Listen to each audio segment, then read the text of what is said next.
la primera mesa que vamos a compartir, cuyo título es Los CEOs reimpulsando la digitalización. Es, por tanto, el momento en la agenda que estamos compartiendo de preguntarnos, de identificar, de analizar cómo han acometido la necesaria transformación digital otras empresas para seguir también observando cuál va a ser el proceso, cómo lo van a seguir haciendo en el futuro. Y para ello, en esta mesa que tengo yo a mi espalda, voy a ubicar esta silla que se nos ha quedado un poco dada la vuelta, ahí. Para ello, en esta mesa, en las sillas que me acompañan a mi espalda, se van a sentar los máximos representantes de las marcas impulsoras de este cuarto Congreso de Industria Conectada 4.0, para que nos lo cuenten, nos lo expliquen. El encargado de moderar esta mesa de análisis es Raúl Blanco, secretario general de Industria y de la pequeña y mediana empresa del Ministerio de Industria, Comercio y Turismo. Y junto a él se sentarán Miguel Ángel López, CEO y presidente de Siemens en España y presidente de Siemens Gamesa. Marc Gómez, presidente y consejero delegado de ABB, España y Portugal. Rafael García, CEO de AENOR. Me voy retirando y así os podéis sentar. Gracias. Como decía Rafael García, CEO de AENOR, no te preocupes, ¿verdad? Y Emilio Gallo, presidente de Telefónica España. Ya podéis tomar asiento. Bienvenidos, os escuchamos. Adelante.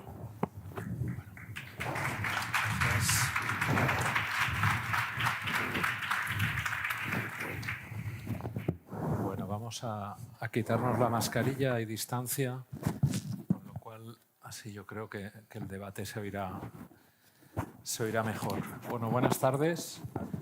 ¿Se oye algún ruido así de...? ¿Ahora ya está? ¿El micro? ¿Ya estamos? Sí. Buenas tardes, bona tarda, boas tardes, Arrassaldeón. Bon après-midi, ya que estamos también con Francia como país invitado. Encantados de estar aquí. Muchísimas gracias a los 4 CEOs de empresas. He de decir que esto de CEO se va poniendo de moda la palabra. Hace unos años hablábamos de presidente de empresa, de consejero delegado, etcétera. Y ahí nos va ganando el inglés terreno, el Chairman Executive Officer. Aunque haya el francés, por ejemplo, es el PDG, el Président Directeur General, y en español tenemos también. Pero bueno, mesa de CEOs, no voy a cambiar yo el título ahora, en todo caso. Y nada, encantados de estar aquí. Muchísimas gracias a las marcas impulsoras. Nos acompaña aquí Telefónica, AENOR, Siemens y ABB, que forman parte del equipo que hace realidad este congreso y que, como ha dicho antes la ministra y la presentadora también, nos hace especial ilusión recuperar la presencialidad y aprovechar al máximo la digitalización, que esto en las ediciones anteriores no los teníamos tan potenciado y ahora mismo nos siguen más de 3.000 personas, con lo cual este congreso va a ser el que más seguimiento tenga de todas las ediciones que se han realizado hasta el momento.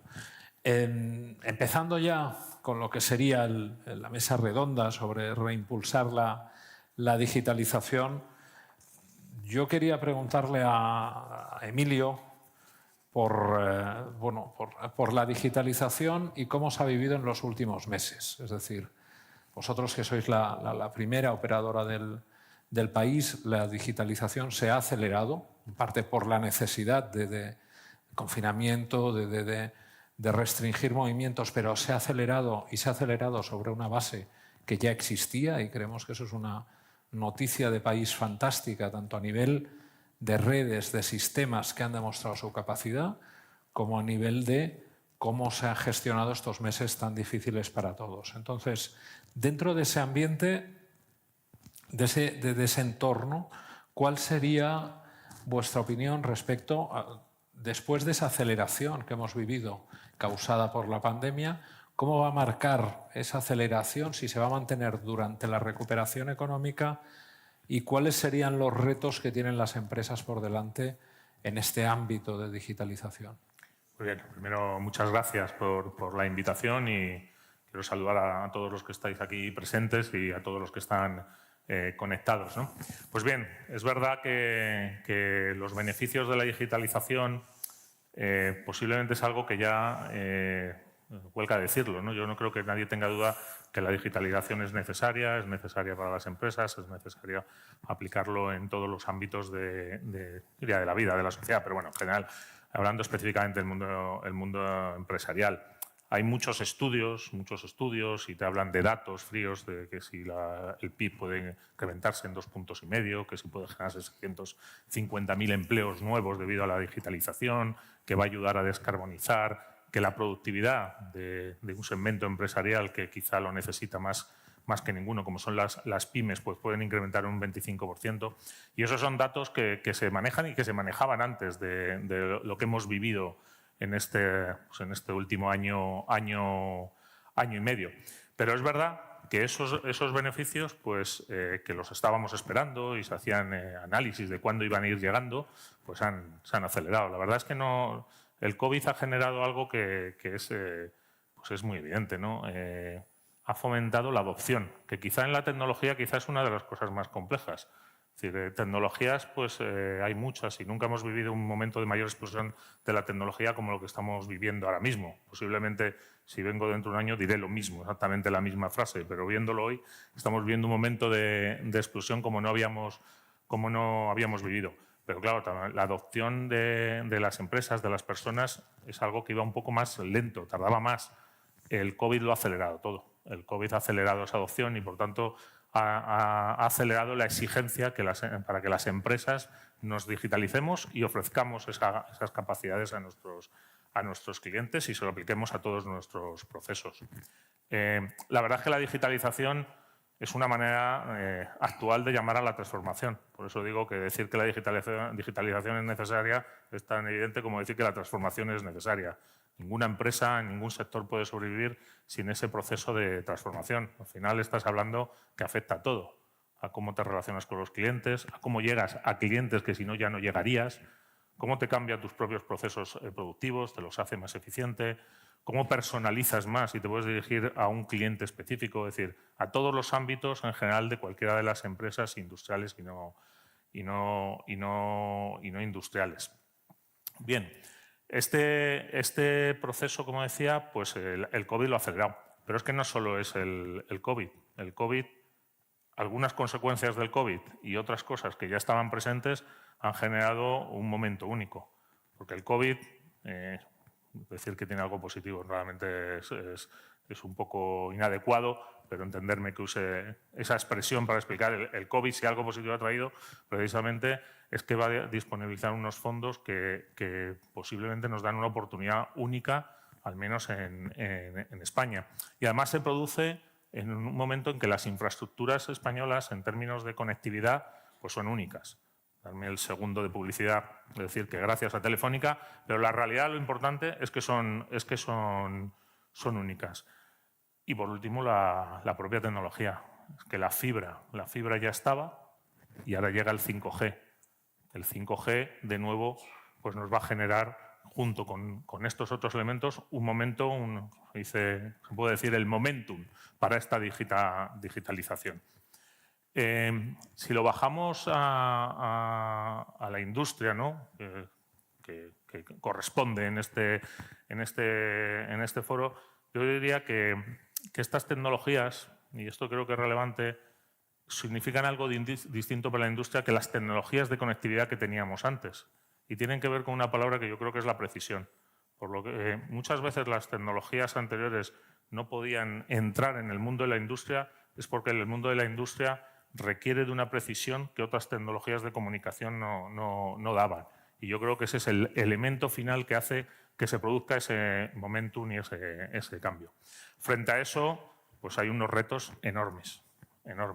El primero, que tenemos que llevar a las personas, a nuestros empleados, a la vez que van estas tecnologías, a la vez que lo adaptamos.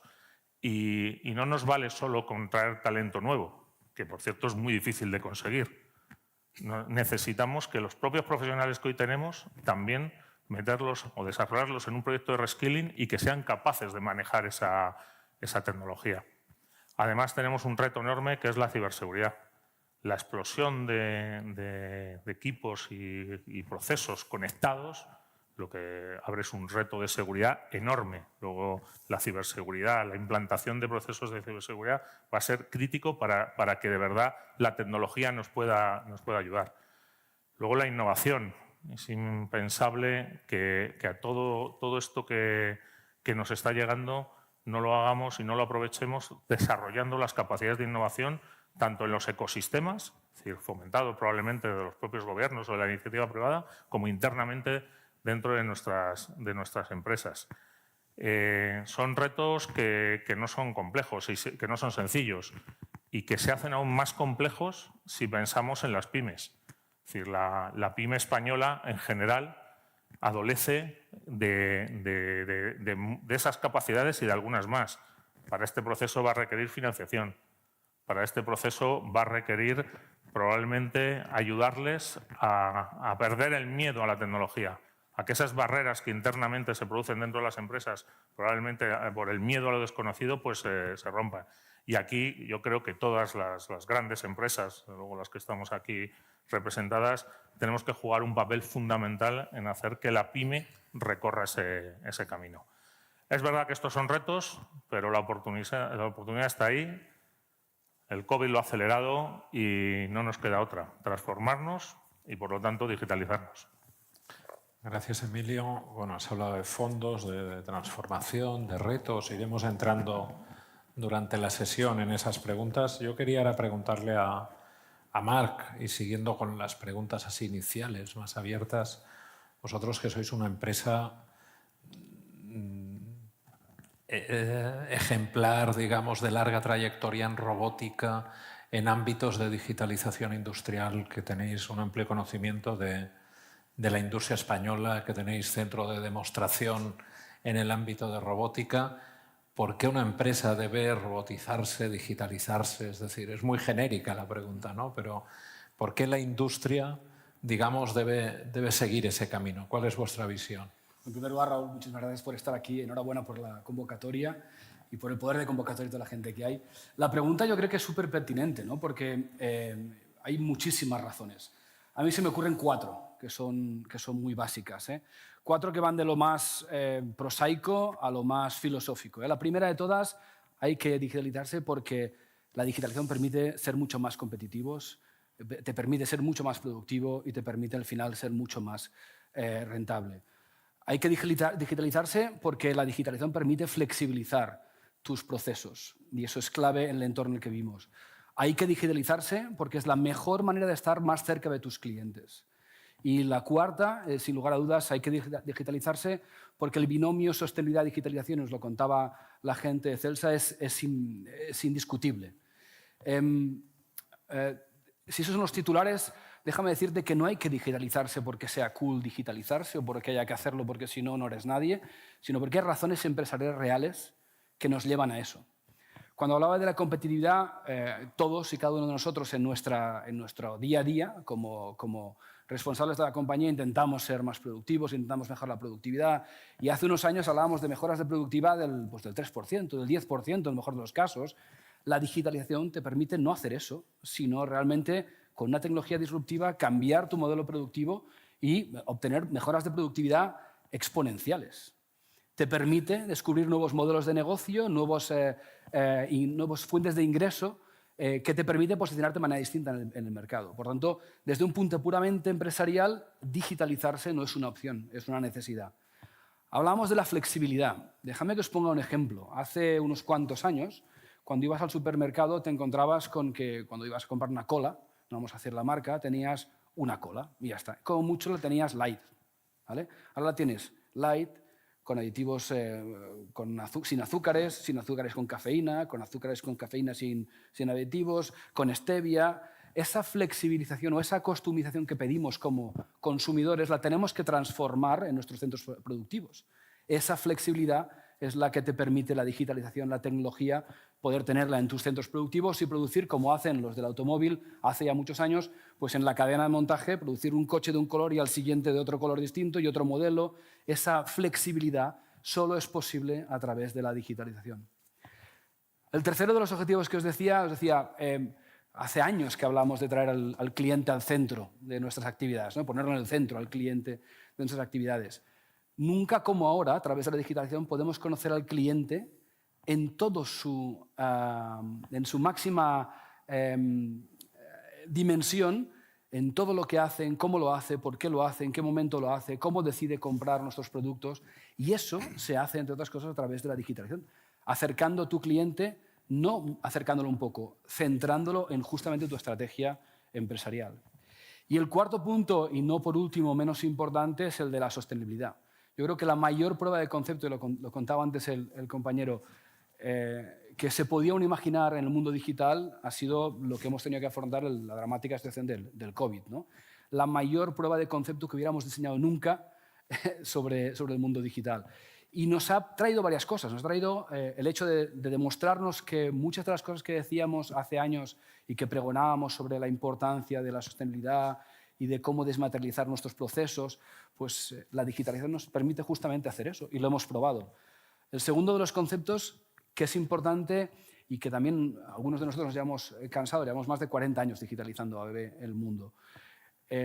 Cuando hablamos de digitalización no hablamos de futuro, hablamos de presente. Y de un día para otro fuimos capaces de teletrabajar, de hacer pruebas remotas en entornos industriales, de sencillamente monitorizar proyectos y productos que estaban produciéndose en el otro punto del mundo. Por tanto, hemos desmaterializado y hemos descarbonizado nuestras operaciones simplemente usando la tecnología.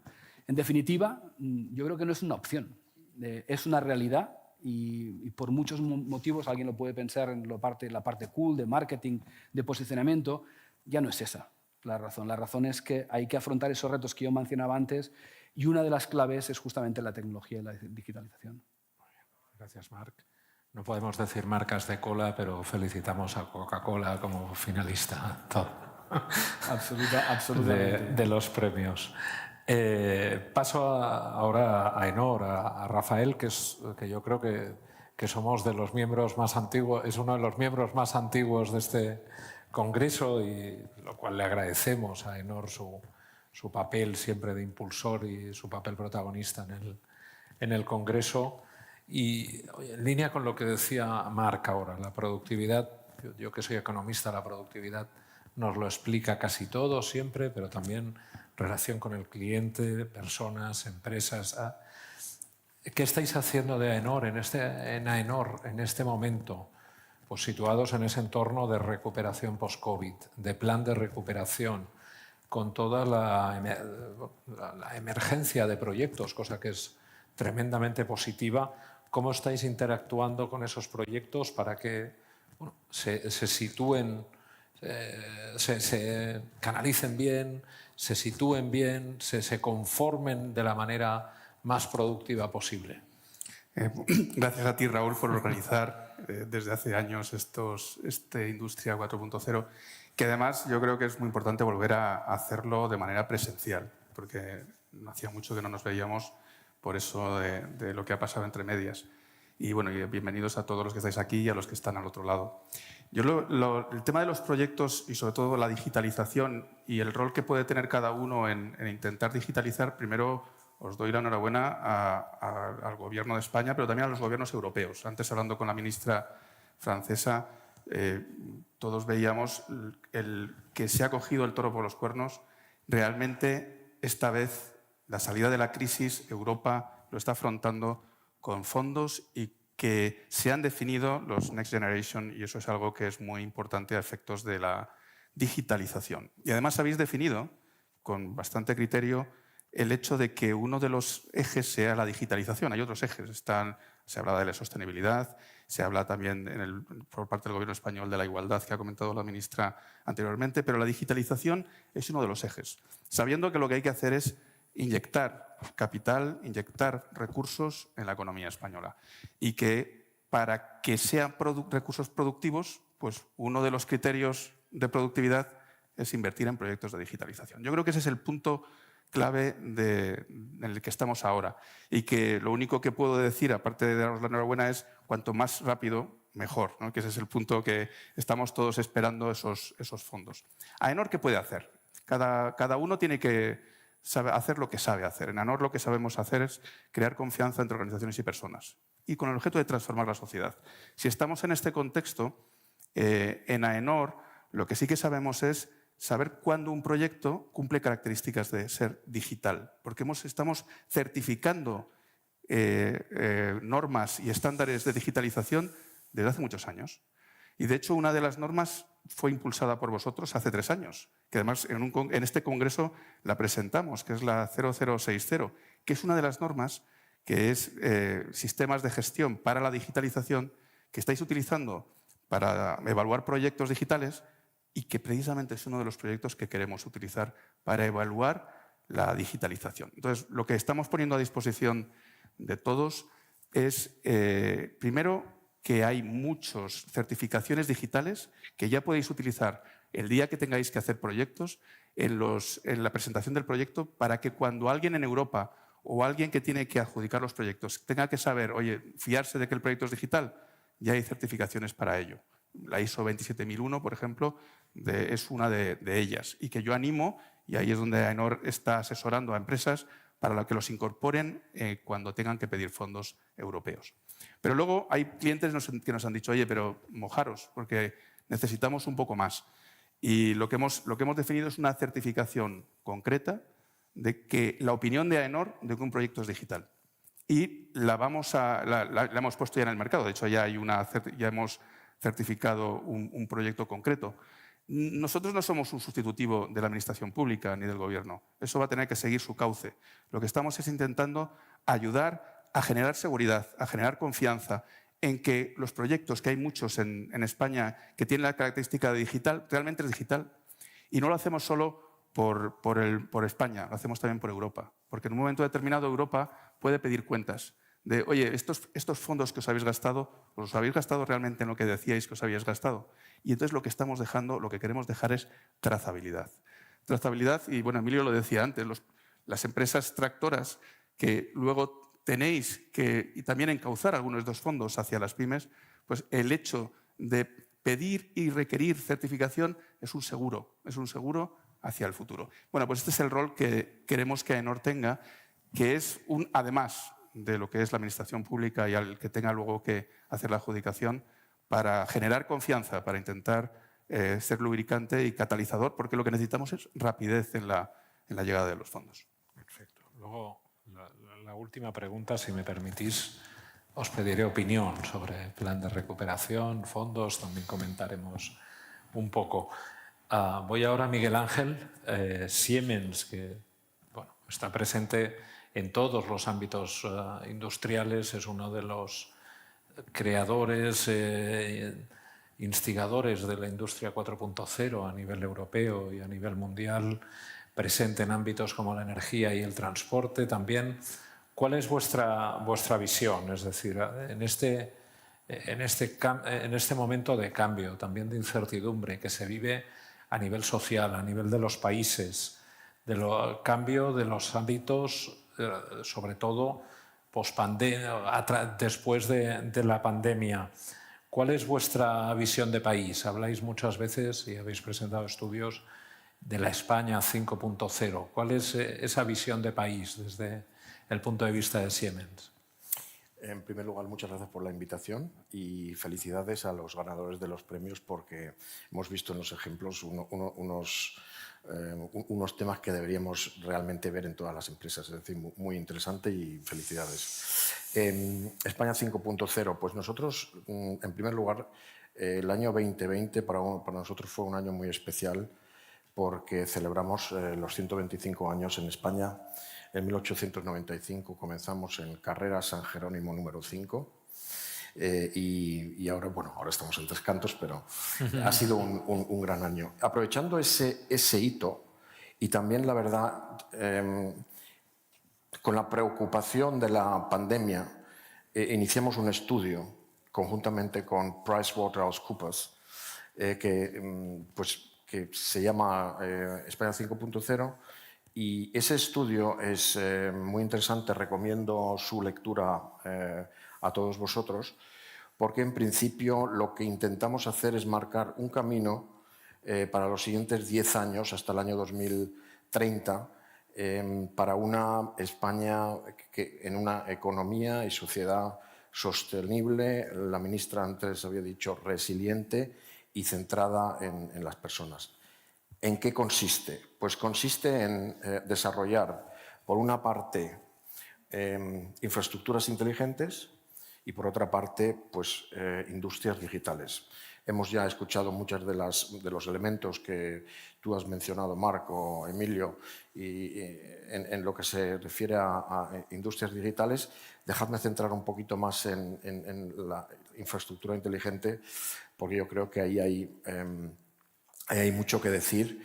En primer lugar, me gustaría, y siempre lo digo en el contexto de España 5.0, en primer lugar me gustaría decir que el máximo consumo de CO2, no solo en España, sino en el mundo, viene de edificios. Es un 36 a un 38%. Nosotros estamos muy centrados en automóviles, pero también en otros ámbitos, pero lo que realmente tenemos que ocuparnos es de los edificios. Y eso creo que es muy importante para reducir el consumo de CO2 y para incluso, pues, ganar más competitividad a nivel europeo, pero también a nivel mundial, porque esta mañana estuvimos en una reunión interna de lo que es la sostenibilidad y veíamos el mapa mundial de CO2. Entonces, España tiene una ventaja competitiva a nivel de ser atractivo para empresas que necesitan energía renovable, porque el porcentaje de energía renovable en España es uno de los mayores en Europa, pero también en el mundo. Es decir, eso es una ventaja competitiva. Si ahora combinamos que necesitamos descarbonizar, reducir esas emisiones, nos tenemos que ocupar de los edificios y tenemos que seguir implantando toda la idea de la España resiliente en la transición energética. Dicho esto, esto es muy importante para las industrias electrointensivas y para la competitividad del país. La competitividad del país sabemos todos que está principalmente en automoción, está en agroalimentación, está también en aeronáutica y en algunos otros sectores. Y nosotros lo que hemos impulsado ahora conjuntamente con Navantia y con Pimar es refortalecer pues el sector naval. Y cómo hacer de ese sector un sector que vuelva a ser tractor. Emilio, tú lo comentabas anteriormente, que necesitamos empresas tractoras. Cómo hacer que ese sector sea, pues, un sector tractor. Pues, en primer lugar, digitalizar a la empresa tractora y luego, pues, llevarnos a todas las pymes que suministran hoy en día a Navantia, como un ejemplo. ¿Y cómo hacer esto? Pues introduciendo lo que hemos visto antes, gemelos digitales del producto, gemelo digital de la producción, y con eso aumentar la flexibilidad, reducir el coste y aumentar la calidad. Es decir, esas industrias, volviendo al concepto un poco más macro, las tenemos que fortalecer y tenemos que encontrar algunas otras que desde el principio salgan refortalecidas, como ha mencionado la ministra, todo el sector del hidrógeno verde, etc. Es decir, en la totalidad yo veo unas grandes oportunidades para España sí, y esa es la condición, si ponemos en marcha lo que podemos ver en estudios, pero también en el nuestro, si ponemos en marcha los hitos para los siguientes 10 años a corto, a medio y a largo plazo. Si realizamos esto, pues entonces vamos a tener éxito. Esto solo ocurrirá si tenemos una velocidad también para lo que es todo el tema de fondos europeos, de impulsar a las industrias correspondientes si tenemos la velocidad adecuada. Ya podremos discutir después si vemos ahora mismo esa velocidad al nivel de poder hacer todo esto que queremos hacer en los siguientes 10 años o no. Pero yo creo que el mensaje debe ser: vamos a por ello. Perfecto. Gracias, Miguel Ángel. Hablaremos luego de esa velocidad, pero para tener velocidad hay que transmitir datos también. Y aquí hablabas, Emilio, justo antes del 5G. Lo habías mencionado en tu intervención. Yo creo que desde el último congreso presencial, que lo hicimos ya en 2019, el 5G ha madurado. Conocemos todos iniciativas ya reales de 5G en nuestro país. Aquí la pregunta es más de 5G e industria. ¿Cómo esto va a aplicar a todo el ámbito de la digitalización industrial, al IoT, a los diferentes ámbitos más vinculados a industria y también calendario, porque ya vemos iniciativas en marcha, pero en esa línea de velocidad que comentaba Miguel Ángel, ¿cómo ves los próximos años en desarrollo del 5G? Bien, pues bueno, yo creo que lo primero es aclarar el 5G, que al final es una nueva tecnología radio. El 5G evidentemente ya está implantado inicialmente, pero el 5G es una tecnología que, como todas las tecnologías, va a requerir un periodo de desarrollo. Es decir, el 5G que hoy empezamos ya a disfrutar, y es una realidad que ya podemos disfrutarla, no es el 5G que vamos a disfrutar de aquí a unos años. Los pasos han empezado a dar. Los primeros pasos pues, han tenido que ver con la disponibilidad primero de las frecuencias. Al final, las operadoras, para que podamos dar cualquier servicio radio, lo primero que necesitamos son las frecuencias. Las subastas de los dos espectros que eran más relevantes de cara a la implantación del 5G ya han ocurrido, tanto el 3500 como el 700. Y aquí la verdad es que han ocurrido de una manera que yo creo que es buena para la industria, es decir, para la industria telco en este sentido, porque nos ha disponibilizado esos recursos. Evidentemente nosotros siempre pensamos que pagamos demasiado, pero si lo comparamos honradamente con lo que se han pagado en otros sitios, yo creo que esta ha sido una subasta racional. Eso es positivo, con lo cual ya tienes el primer paso dado. Lo segundo, esa primera fase del 5G, ese primer 5G que hay, pues lo hemos desplegado en España a bastante velocidad. Ya hoy en día el 80% de la población puede disfrutar del primer 5G. Esto está basado en un estándar dentro del 5G que se llama non-standalone, pero bueno, para no entrar en términos tecnologías, vemos que es el primer paso para ese desarrollo del 5G. Lo otro que es relevante en este inicio de adopción del 5G es que en este caso yo creo que se está haciendo en cierto sentido bien los deberes de buscar cuáles son esas aplicaciones antes incluso de que ya estén ocurriendo los despliegues. Y ya se lleva trabajando bastante tiempo en estudiar, en pilotos, que es como lo denominamos internamente, en pilotos para ver la aplicación del 5G. Y ahora hablaré un poquito más de ello, ya os adelanto que precisamente en la industria es donde empiezan a aparecer más pilotos y con más sentido. Es decir, que ya os puedo anticipar que donde aparecen más casos y de más efectividad precisamente es en la industria. Por delante todavía, para que ese 5G se desarrolle plenamente, necesitamos todavía que ocurran algunas cosas. Lo primero es que pasemos a la segunda parte de la evolución, que nosotros denominamos el 5G standalone. Es un 5G en el que ya sí nos permitirá alcanzar pues todas las capacidades del 5G. También tendrá que haber una nueva subasta de frecuencias para una banda, la banda milimétrica, que será necesario para determinados tipos de aplicaciones. Y evidentemente, con ese nuevo estándar, lo que también será necesario es que ese despliegue en ese nuevo estándar pues llegue a toda la población. Calendario. Es un camino, pero yo diría que el full potencial del 5G lo empezaremos a vivir a partir probablemente de 2023. Y hasta entonces iremos gradualmente encontrando mejoras que iremos incorporando a la red y que sea ese camino del 5G. El 5G, ¿por qué es distinto a otras tecnologías o a otras tecnologías radio que teníamos hasta ahora? Probablemente es la más disruptiva que hemos vivido hasta ahora. Y es disruptiva porque el salto que da en los diferentes elementos que podemos usar para medir la capacidad de esa tecnología pues es exponencial. Es decir, hablamos de multiplicar por 20 la velocidad de transmisión de datos o dividir entre 20 la latencia.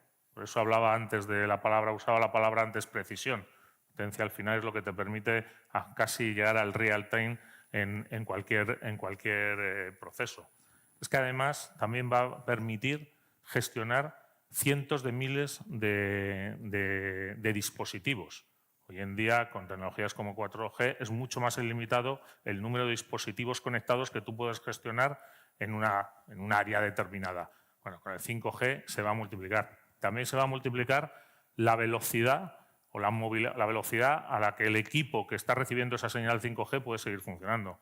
Yo creo que todos vosotros, si cogéis el AVE, pues notaréis que con el 4G, cuando el AVE va a su plena velocidad, pues hay ciertos problemas en la conexión. Eso tiene que ver no por la cobertura. El AVE en general está bastante bien cubierto. Tiene que ver con el 4G a determinadas velocidades, pues ya no funciona todo lo correcto, todo lo preciso que necesitaríamos. En el 5G probablemente llegaremos a que los vehículos se puedan mover a 500 km por hora y la transmisión de datos será totalmente fiable. Con lo cual, todas estas características que son disruptivas son las que hacen que el 5G vaya a ser diferencial. Si hablamos de industrias o de sectores, pues hay varios sectores que se van a ver pues fuertemente impactados. Os diría más bien que somos capaces ahora de vislumbrar que se van a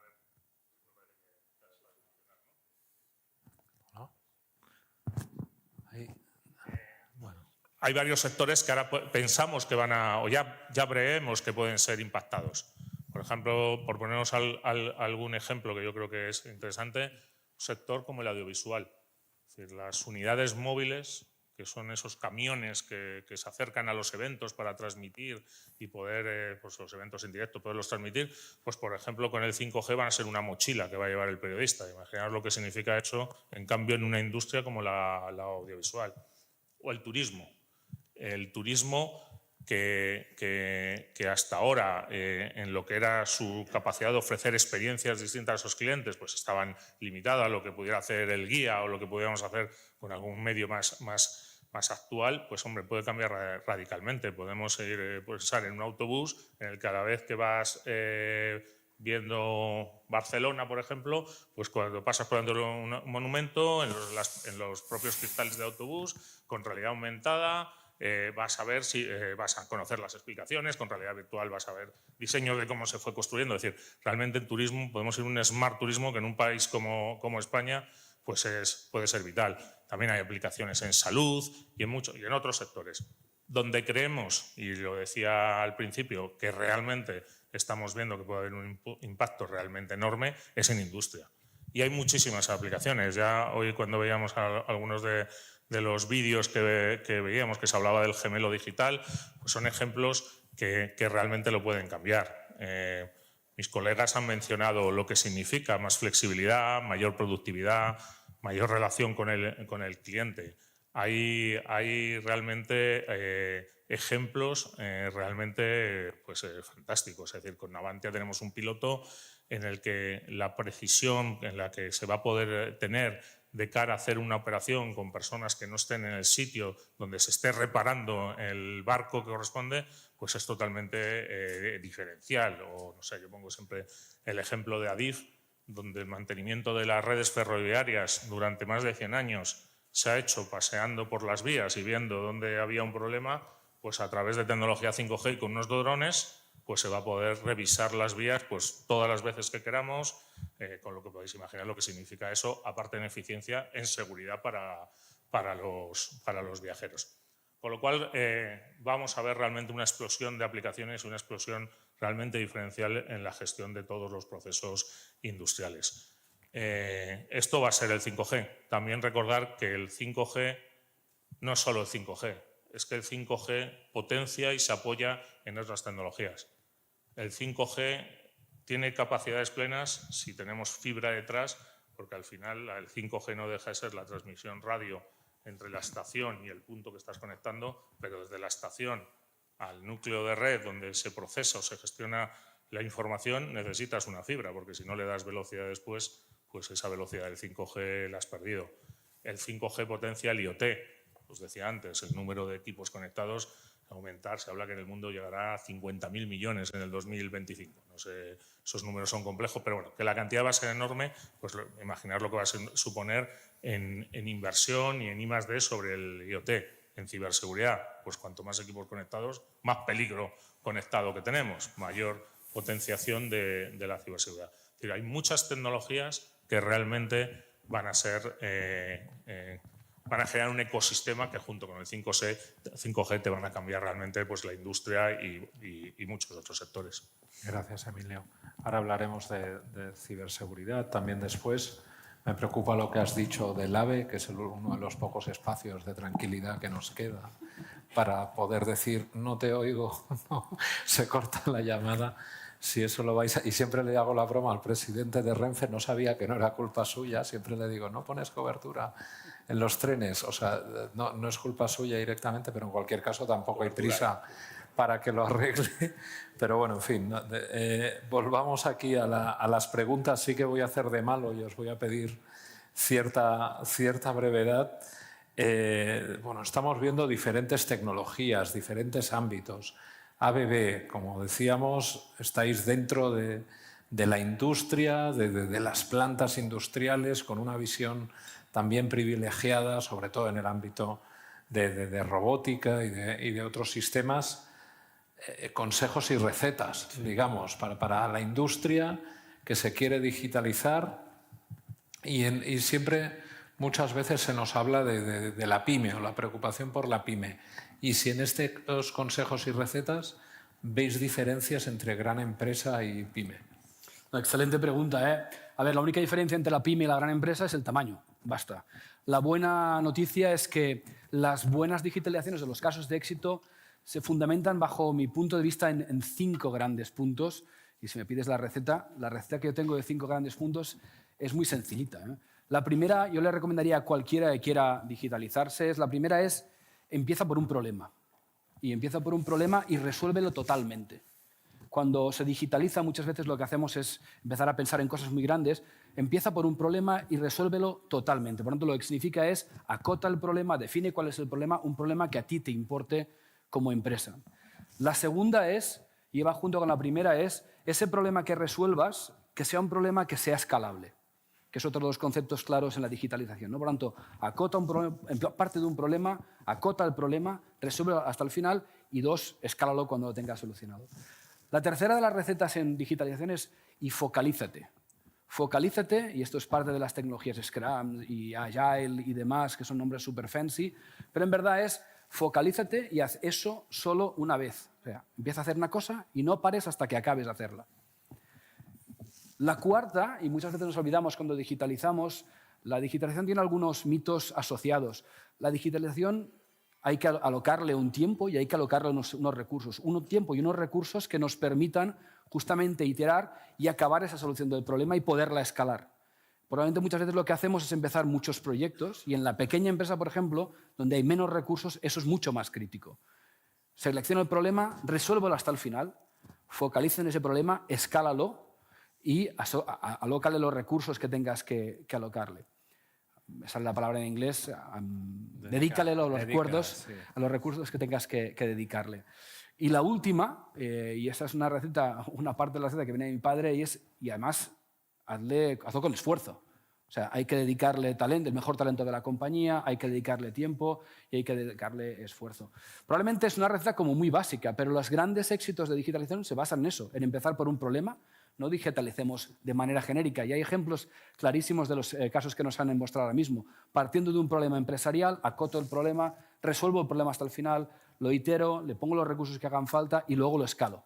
El concepto de escalabilidad es justamente lo que nos da ese valor económico que tú mencionabas antes de la inversión que uno haga. Es una receta muy básica, pero que en los 40 años de experiencia que llevamos en ABB digitalizando en España y en los muchísimos casos que tenemos de éxito en España, es clave y que esa no hay diferencia entre la gran empresa y la pequeña empresa. Lo que sí es cierto es que la pequeña empresa se puede permitir menos fallos y, por tanto, es más crítico en la pequeña empresa ser capaz de hacer esto. En la gran empresa a veces pues una cosa va por la otra y hay muchos proyectos en marcha, ¿no? Pero no hay grandes diferencias. Para mí esa es la receta del éxito. Gracias, Marc. Hablábamos antes de seguridad y bueno, vamos hablando de tecnologías. Emilio hablaba ahora de 50.000 millones de objetos, aparatos conectados. Esos son 50.000 millones de ataques potenciales. O sea, no quiero aquí transmitir terror, pero sí que el ámbito de la seguridad, que muchas veces nosotros tenemos un programa de Activa Ciberseguridad que realizamos junto con EOI y las comunidades autónomas y que ya llevamos 2 años en marcha. ¿Cuál es vuestra visión desde AENOR? ¿Cómo podéis ayudar en base a estándares, en base a certificación, a las empresas, especialmente a las pymes, ahora en línea con lo que decía Marc, no se pueden permitir fallos y no se pueden permitir ataques? Siempre doy la misma cifra de que nos dio la Guardia Civil, nos la dio en 2019, tengo que pedir la cifra nueva, seguro que ha crecido, de que 1.500 empresas eran atacadas en España diariamente y muchas de ellas no lo saben, ¿no? Algunos ataques tienen éxito, otros quedan en anécdota, ¿no? Entonces, dentro de ahí, AENOR, ¿qué papel juega y qué apoyo podéis dar a las empresas? Raúl, siempre me haces la pregunta que es más aburrida, ¿eh? Porque los estándares, fíjate que cuando Emilio ha contado todos sus casos, lo único que no ha contado es el estándar 5G que hay actualmente, porque ha dicho, este no os lo cuento porque este es un rollo. Pero es cierto que, aquí, si me permite, que son necesarios los estándares. Los estándares son necesarios. Nuestro partner organizador, ahí está Miguel, es la Asociación Española de la Calidad, y los estándares en esta etapa de pandemia han salvado vidas.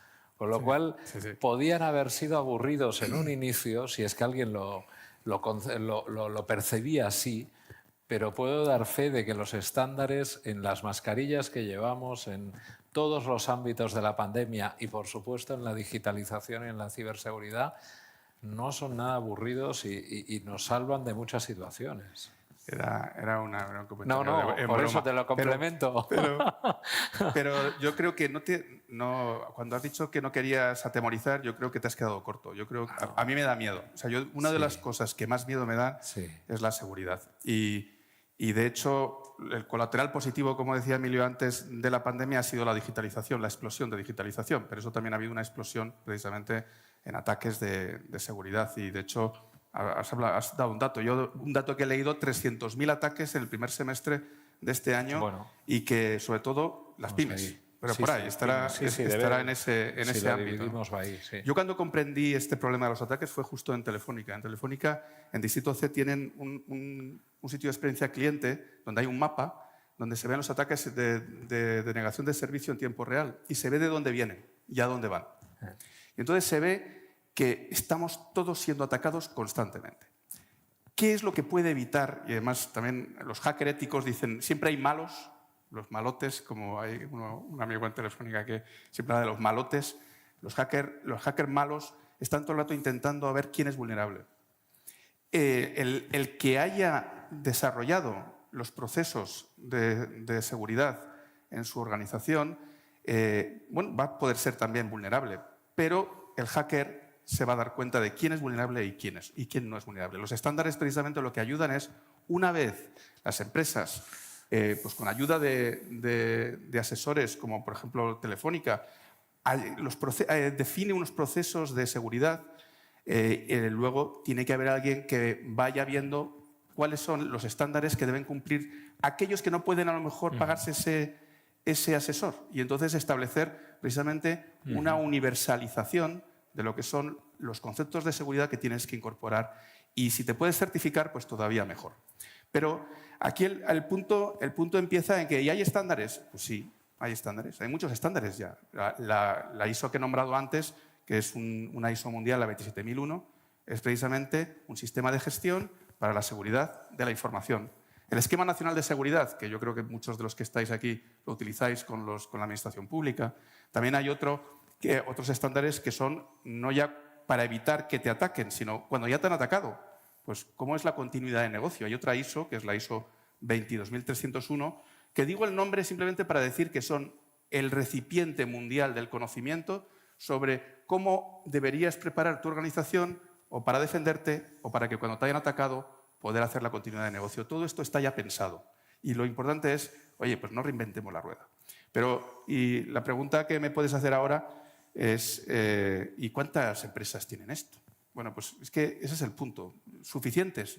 Pues la ISO 27001 en España son 2.500 empresas las que lo tienen. Pocas. Y lo digo porque AENOR es el que más certifica en esa norma. ¿Estamos dentro de los que más tienen el mundo? Sí. Pero yo creo que no hay masa crítica suficiente como para que cuando los malos apuntan a España puedan decir, venga, España mejor que no, porque nos va a ser más difícil que hacerlo que a otro país o a otro conjunto de empresas. Por eso yo lo que animo a la industria española, y yo creo que ahí en la administración pública tenéis mucho que decir, que es precisamente ayudar a las empresas con fondos para que puedan hacer esta securización, esta ciberseguridad dentro de sus organizaciones y que realmente se securicen, porque realmente para mí el aspecto de la seguridad es terrorífico, sinceramente. Pues gracias, Rafael. Ya sabes que nosotros somos fans de los estándares y, por tanto, en ese sentido seguiremos avanzando en las actuaciones de política industrial en ámbito de ciberseguridad. Dentro de este debate inicial, última pregunta para Miguel Ángel. Os falta un poco la parte de formación de personas, de jóvenes. ¿Cómo encaja en vuestro esquema de 5.0 y todo lo que hemos estado viendo durante la sesión, cómo encaja el ámbito de jóvenes, de nuevos perfiles, de formación con la digitalización y todo lo que estamos hablando? Pues obviamente una de las preguntas más relevantes de futuro.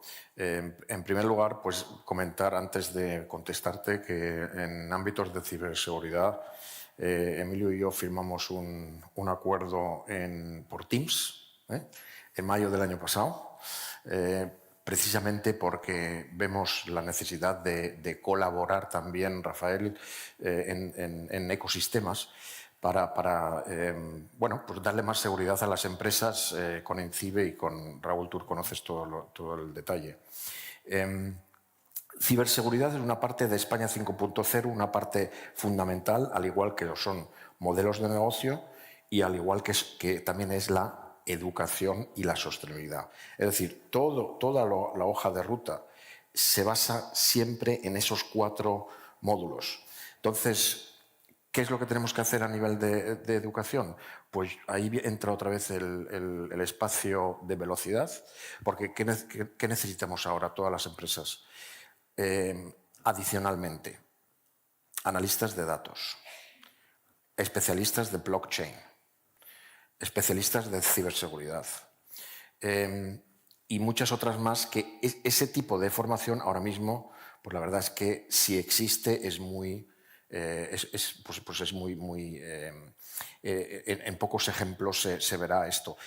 Hay que, además, entrar muchísimo más en una cooperación pública-privada y, como no, siendo pues, representante de una empresa alemana, yo siempre pues, hago mucho enfoque en la educación dual. Y con la educación dual no me refiero a la formación profesional de toda la vida. La formación profesional de toda la vida es conocida, funciona. Lo único que tenemos que atarla más a la empresa. Yo también hablo de la carrera dual. Yo hablo del economista que empieza su carrera en la universidad y está ya trabajando en una empresa. Porque esa velocidad, esa ventaja, esa competitividad de que ella o él al final de la carrera no solo es que ha recorrido la carrera, sino que conoce todos los procesos de la empresa. Este sistema que existe en Alemania, pues la verdad es que me parece súper eficiente y yo pienso que para ganar velocidad en algunas ocasiones no tenemos que inventar la rueda, simplemente ver lo que hacen los otros bien y copiarlo. Para el tema específico de estos temas nuevos, pues habrá que formar una coalición de empresas conjuntamente con el Ministerio de Educación y Formación Profesional, que nosotros ya estamos en contacto con ellos, para definir con universidades cómo podemos hacer esto. Una parte, Emilio, que habías comentado tú antes, reskilling, upskilling, yo creo que esto es uno de los retos importantes. Para mí en el futuro no deberíamos enviar a los que tienen 55 años a casa, no porque tenga yo 56, ¿no? Pero por el conocimiento que tienen los mayores y que tienen que transmitir a los jóvenes.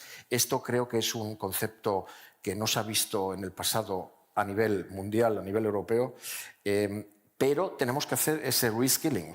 ¿Y cómo hacerlo? Pues yo creo que no hay conceptos ahora mismo. A lo mejor, Rafael, vosotros podéis ayudar en el sentido de identificar con conceptos de strategic workforce planning, de decir qué son las necesidades del futuro que necesito y cómo adquiero del mercado, cómo educo internamente, pero cómo hago un reskilling, upskilling de mi fuerza laboral en los siguientes 5 a 10 años.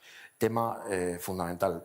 Insisto que la formación dual y la carrera dual. El mensaje es, ¿por qué no montamos una iniciativa para definir con una universidad o con 3 universidades, no a nivel de tamaños súper grandes, pero con ejemplos buenos de decir, vamos a establecer carreras duales en las empresas para empezar a mover este sistema?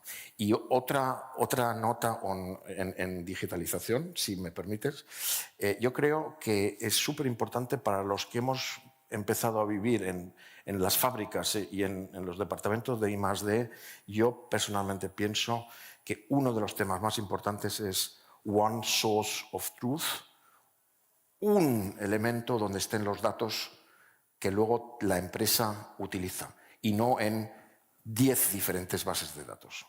Ese data backbone es súper importante en todos los casos de éxito que tenemos nosotros con empresas grandes, medianas, pero también pymes, en lo que es software industrial. Ese data backbone, el One Source of Truth, es lo más importante porque evita problemas de calidad de interpretación en otros sistemas.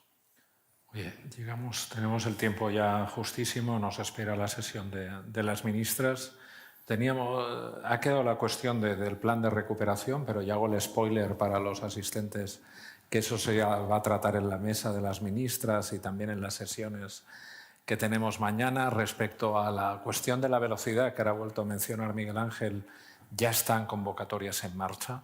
Industria 4.0, innovación industrial, salieron en agosto, volverán a salir en 22 y en 23 y con más dotación presupuestaria, 140 millones de euros cada una de ellas. PERTE del vehículo eléctrico saldrá a convocatoria a final de este año. Esta misma semana se convoca la línea de AEIS de clústeres. Ya hubo una convocatoria de 8 millones de euros, 20 millones de euros para proyectos muy centrados sobre todo en digitalización, en el ámbito de clústeres industriales.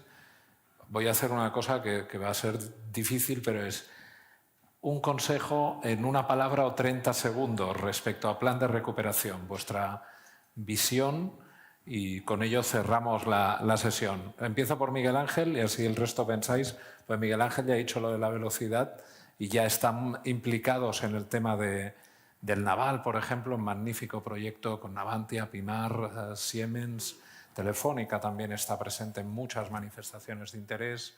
ABB seguro que es parte de todos estos proyectos industriales. Veníamos hablando de vehículo eléctrico y AENOR está presente, como siempre, en todos los ámbitos. O sea que una palabra o 30 segundos y cerramos la sesión. Velocidad. España 5.0, hoja de ruta 10 años y formación, educación. Bien. Marc. Dos adjetivos, velocidad es uno, la otra es facilidad de acceso, o sea, que todo el mundo le llegue el acceso fácil. Y luego tener muy claro que hay que tener una visión a corto plazo y luego hacer los cambios estructurales que el país necesita para justamente en el futuro hacer un cambio real en nuestro modelo productivo. Gracias. Yo incido en la velocidad y también en apoyarse en las empresas tractoras que están aquí presentes, porque ellos conocen el entramado de todos sus proveedores y todos sus clientes para poder transmitir. Entonces, el Gobierno puede utilizarles como plataforma de una manera rápida. Pero lo importante es la rapidez, porque hay muchas empresas que en estos momentos están zombies y necesitan esos fondos. Emilio. Además, evidentemente, de velocidad, yo creo que tenemos que aprovecharlo, pero tenemos que no dejar a nadie atrás. y la verdad es que se lo debemos a la siguiente generación. Es decir, que es una responsabilidad para todos aprovecharlos bien. Oye, muchísimas gracias, un placer y por supuesto ahora escucharemos con mucha atención a las ministras. Muchísimas gracias.